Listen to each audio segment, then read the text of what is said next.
In World of Warcraft, only three things matter. The world, which has many beautiful zones to explore and is truly the MVP of the game. The goated lore, with characters such as Arthas Menethil or Gul'dan. And finally, Transmog. Because what does every great and memorable character have in common? It's their Transmog. And with midnight right around the corner and nothing else to do in pre-patch, I decided what better time is there than now to get a fresh Transmog for midnight.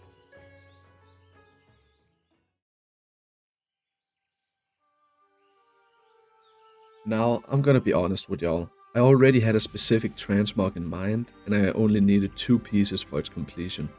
Little did I know that these two pieces of transmog would take me down a deep rabbit hole, both into the WoW forums, Reddit, and multiple YouTube videos. So without further ado, let's get right into it. The first piece of transmog on our list is the Gaping Maw Shoulder Guard, which is found in the Battle for Azeroth dungeon Freehold, and it is dropped by Harlan Sweetie. You can tell just by looking at this man that he is not the type to give up his loot without a struggle, and the 4% drop chance truly underlines it. As I made my way to the dungeon, I thought this was going to be easy. I thought, this might take 20 runs max. Then I can get to farming the other piece of transmog, which I thought was going to be the harder piece to acquire. However, that was not the case, and it also didn't help that I was slowing myself down without realizing it. What I mean by this is that I didn't know I could just kill the last boss, then run out of dungeon and reset the instance. I fully thought with all my heart I had to clear the entire dungeon before I could reset the instance. So I spent a lot of time killing unnecessary bosses that would give me nothing useful but a handful of gold.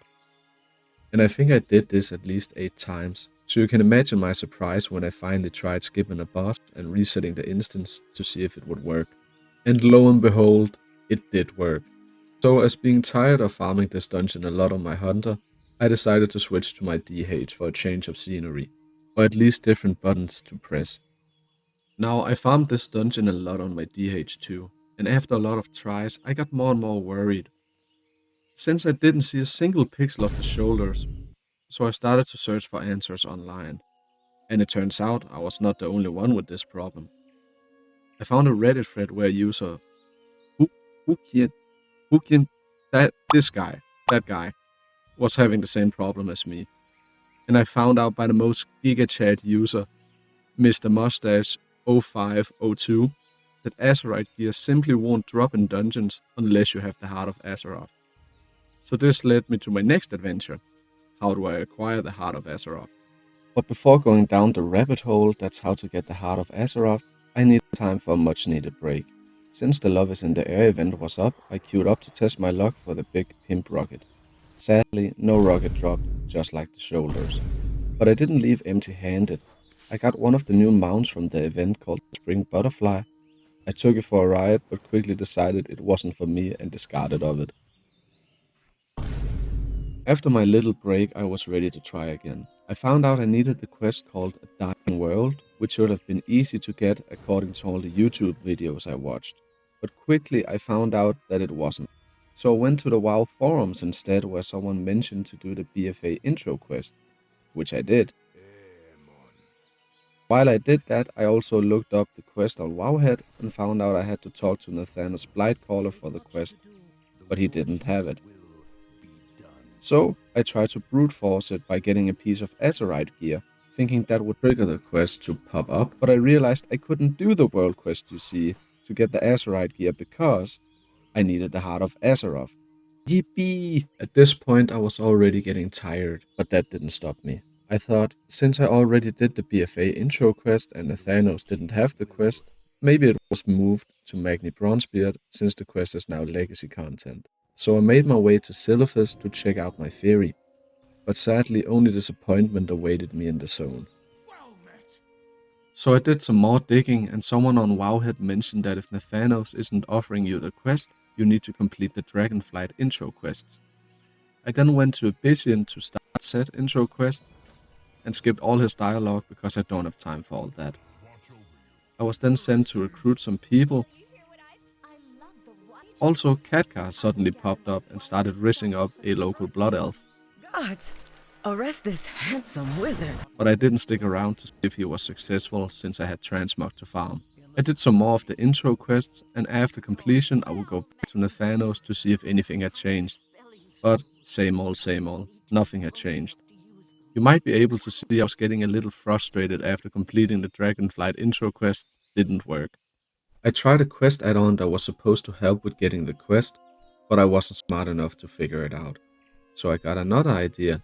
I would take my old hunter, Groggius, out of retirement and make him do the BFA time walking intro to see if that would give me the quest. So I did the intro again and got to see some familiar faces. I even did the long RP walk, but as it would turn out, even after all that, the quest was nowhere to be found.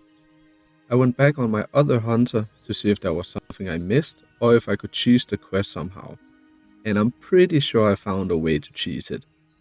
As mentioned before, I needed the Heart of Azeroth to complete the world quest that would give me Azerite gear.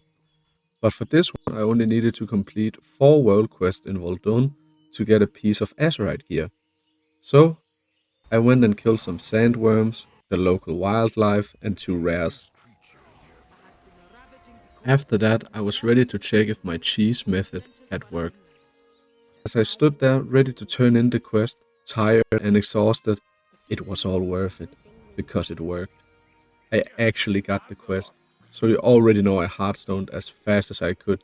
I took the portal to Silphus, spoke to Magni, went inside his chamber, did some chores, and finally I was rewarded with the Heart of Azeroth. Now it's time to return to Freehold, because the shoulders can actually drop now. And I kid you not when I say, I only needed to run the dungeon 2 times before finally getting the shoulders. You can see I was absolutely flabbergasted. I farmed this dungeon so many times that I lost count, and I get it within 2 tries after getting the Heart of Azeroth. With the first piece of Transmog acquired, it was time to move on to the second and final piece. To get these shoulders, I needed to be renowned 28 with the Iskara Toskar, so that means a whole lot of rep farming. Now, there's a lot of ways to get rep for the Iskara Toskar, but I started simple and did some dailies, like when I talked to a goblin that wanted me to go scare away some others, or when I went to catch some fish, only to throw them back into the river from high in the sky. You can also get these stories of a victory, which gives a lot of reputation. However, they are not very easy to farm, and I'm actually not sure how I got them. There's also these catch and releases you can do once a week to get a good amount of reputation. You can technically just do them non-stop, but they do only give like 5 reputation for each turn in after your first. You can either fish for these fish and then turn them in, or buy them at the auction house. I'm sure you can guess which way I went. Of course, you can also do world quests for the reputation. Good work. But most importantly is the community feast, which gives you 60 reputation for each action you complete during the making of the soup. And this is by far the best way of getting reputation with the Iskara Toskar. You also get a weekly quest for the community feast that gives a good amount of reputation too. Also, these little Toskar eat like wild animals. With me getting closer and closer to renown 28, I only needed to do one more task, where the chef's final task was for me to go buy some dragon flame agali from Kuarin Dotur. So after I got that, I did a little RP walk over to the soup, yeeted the meat into it, and got renowned 28 with the Iskara Toskar. Now I only needed the regions for the shoulders, so I went to Orgrimmar, bought them, and made my way back to the Toskar camp, and finally I got the shoulders. And after all that, here's what the Transmog looks like. I went for a Sandalari jungle hunter type look, and I think it works pretty well together. If you made it till the end, consider subscribing since it would help the channel out a lot. Also, thank you for watching.